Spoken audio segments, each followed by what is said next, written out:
Qual que é a sua Sim, linha de sim. trabalho hoje? Então, minha formação é psicologia, né? Sou psicólogo de formação e especialista em neuropsicologia. E dentro da neuropsicologia, o que me trouxe assim e chamou mais atenção, que foi algo que eu gostei muito de explorar e já era algo que desde a faculdade assim era uma curiosidade, é os estudos da atividade elétrica cerebral. Nosso cérebro funciona com energia elétrica e é através de códigos que estão relacionados a potências e frequências, acaba-se que ele cria um modus operandi, uma forma de funcionar.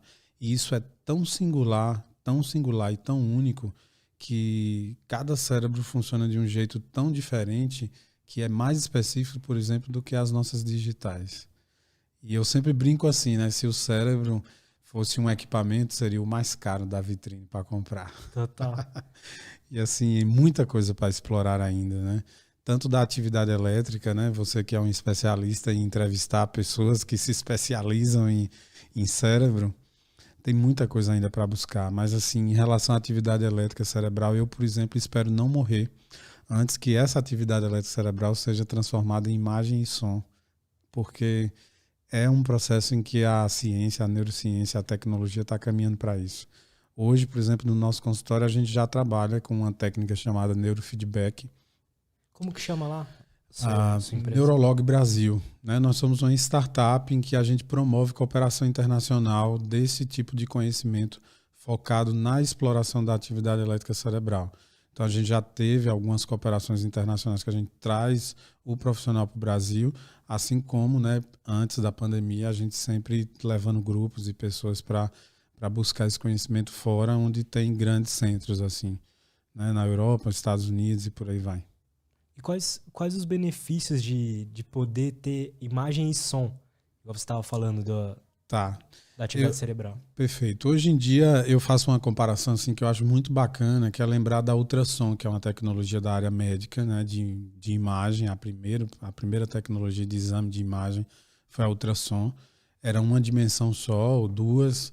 Depois chegou a ultrassom 3D e agora a gente tem a 4D, que ainda não é perfeito. Você vê o rostinho do bebê ali, ainda não é que tem má formação no bebê, é que a imagem ainda não consegue pegar completamente ali as dimensões, mas já dá para dar um indício assim para pais ansiosos que tá ali por 7 meses e aí já vê o narizinho e diz, o nariz é o nariz do papai e tal. Pode crer. Então é bem legal fazer esse comparativo que ainda nas 4 dimensões você ainda não tem uma coisa perfeita, mas a ciência vai chegar lá.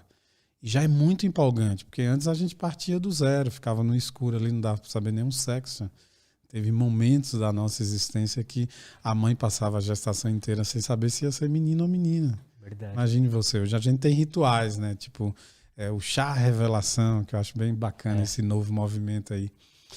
E aí, pensando na atividade elétrica cerebral, a gente consegue transformá-la em mapas cerebrais, que são verdadeiros gráficos analíticos, e a partir desses gráficos a gente forma imagens do comportamento. E hoje essas imagens podem ser inclusive sobrepostas a templates, que são imagens pré-formatadas, exatamente como se faz na ressonância magnética funcional. E lá o que a gente coloca? A gente coloca em vídeo, né, em movimento, o comportamento de uma determinada onda cerebral que nasce em um determinado lugar do cérebro. Isso determina muitas coisas. Por exemplo, o ritmo alfa, ele consegue nos dar a velocidade de como a gente processa a vida, como a gente capta a vida. Não só na escola, na faculdade, pensando em cognição. Porque o cérebro é um faminto para aprender, explorar coisas novas e sentir isso a todo momento. Tá?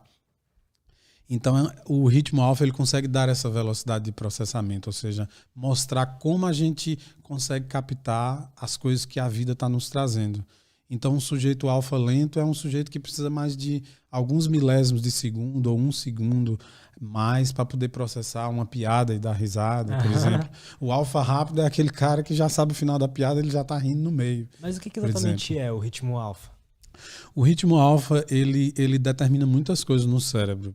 Particularmente, para mim, é o ritmo mais nobre que tem. Então, quando você está acordado, ele vai modulando a capacidade do cérebro em desdobrar em outras frequências elétricas, mais lentas e mais rápidas. Ele nasce mais ou menos aqui atrás, numa região chamada occipital, ou pode ser parietal. E esse ritmo ele determina como você vai se comportar em termos de velocidade com o mundo, tá? Então, quando você fecha os olhos, ele inclusive aumenta de potência. Então, você entra num processo de introspecção. Quando você abre os olhos, ele diminui de potência e as ondas mais rápidas são capazes de ter mais velocidade, mais estado de presença. Então, isso determina a nossa vigília. E olha que comparativo interessante. Jung dizia, quando eu fecho os olhos, eu acordo. Quando eu abro os olhos, meio que eu estou sonhando. O que é que Jung queria dizer com isso, né? Porque quando você está de olhos fechados, você mergulha na sua introspecção. Você tem condição de fato, fazer um processo analítico, um processo cognitivo, um processo de projeção de futuro muito mais facilitado. Então, quando a gente está diante de um impacto emocional, por exemplo, a gente fecha os olhos e respira fundo. E é muito mais fácil administrar o pensamento, a emoção e até seu comportamento naquela hora. Isso só é possível pela modulação de alfa. Olha então, que interessante. É muito foda, porque, por exemplo, meditação se faz de olho fechado também, né? Claro, e ali é a explosão do alfa. Olha que incrível. Existem, na verdade, vários rituais que intuitivamente, desde os primórdios, o homem, de algum modo, ele está buscando a projeção de alfa, né? Isso, na verdade, é uma percepção consciente da ciência, né? Mas, por exemplo, vamos pensar nos rituais religiosos, que um sujeito em alto estado de transe, vamos chamar assim, fecha os olhos naquele processo profundo de fé e ali ele entra numa introspecção, ele bloqueia tudo que está acontecendo ao redor, ele está na conexão, né? Com um estado, até com o divino, né? Total. Então, imagine que coisa. Abrir os olhos, a realidade cerebral muda completamente. Então, por exemplo, se você faz um exame nessa captação eletroencefalográfica, que não é o eletroencefalograma tradicional do processo médico para a investigação de doenças tão somente, tá?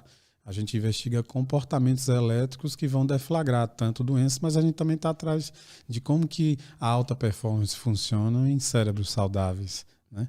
Mas voltando aqui para o contexto, se você abre os olhos e esse pico de alfa ele continua se comportando como se você tivesse de olhos fechados, alguma coisa não vai bem. Então, por exemplo, um pico alfa, como se você tivesse de olhos fechados, enquanto você está em vigília de olhos acordados executando uma tarefa cognitiva, ele vai gerar lentificações, né? Então, por exemplo, o uso diário, por exemplo, de cannabis, de maconha, ele estabelece também uma lentificação e a pessoa entra naquele estado zen e por aí vai. Hoje já se usa, né, em processos de saúde o CBD, que é o canabidiol, que é a substância terapêutica que vem da maconha, com um pouquinho de THC, uma taxa ali segura, uma taxa que funciona como uma espécie de veículo para que o efeito terapêutico de fato aconteça, mas absolutamente seguro, é tanto que a Anvisa, né, a Agência Reguladora de Saúde do Brasil, ela já vem aprovando numa sequência aí sistemática várias finalidades de aplicação terapêutica, por exemplo, da maconha. Mas aí, então, a gente pode dizer que a maconha, mesmo fumada de forma recreativa, ela gera uma modulação de alfa. E isso permite um processo de ideias diferenciadas, de uma elaboração, de uma busca de memórias guardadas e por aí vai. Entendi. Mas por que leva esse nome de ritmo? Por exemplo, ritmo alfa? Tá, tem outros ritmos? Isso, perfeito sua pergunta. A atividade elétrica, ela propaga em hertz. Hertz são pulsações. E por uma questão de facilitar o entendimento nosso de humano, vamos dizer assim, a física determinou que uma pulsação elétrica sonora ou de estímulo luminoso a cada 1 segundo significa que ali você tem 1 hertz. Se você tem uma propagação de 2, 3 pulsos, você tem ali 3 hertz. E aí a gente está falando da onda delta. Se você tem de 4 a 7 pulsos, a cada 1 segundo, você tem ali a faixa da onda teta, que é uma onda super importante para determinar a qualidade do sono, por exemplo. E aí logo depois vem 8 a 12 hertz, que é a famosa faixa de alfa, né? Que é a frequência. Então, para você ter ideia, para um sujeito ter um raciocínio de uma média nacional brasileira, por exemplo, são 10 hertz.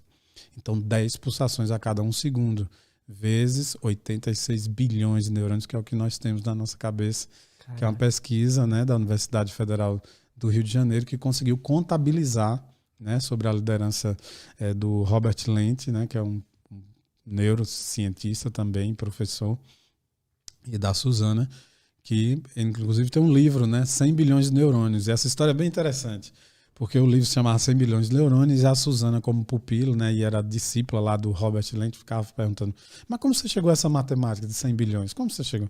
Suzana, são 100 bilhões de neurônios.